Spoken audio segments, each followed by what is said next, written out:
Small set na kayang pandarin ang 52 inches na TV. So, subukan natin mga auntie. Ito yung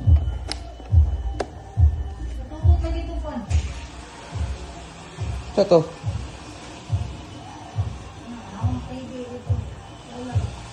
Ay, dire na sa kuan na ikyo.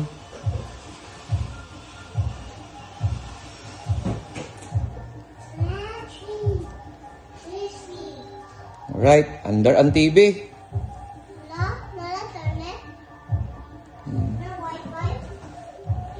Try natin na.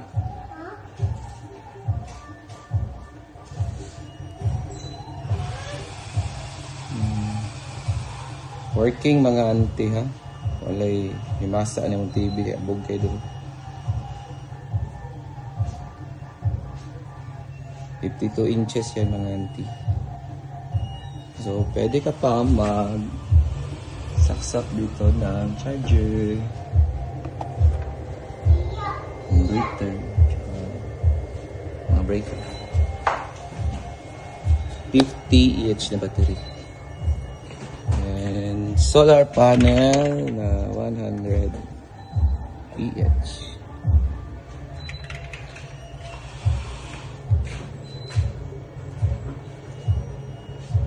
So, walang ito mga auntie ha. 52 inches na. Kaya niya pandar. Hindi na siya true rated na substation. It's only 300 watts or 150 watts. So, walang ito mga auntie. All goods na 3. For sale na ini. For sale.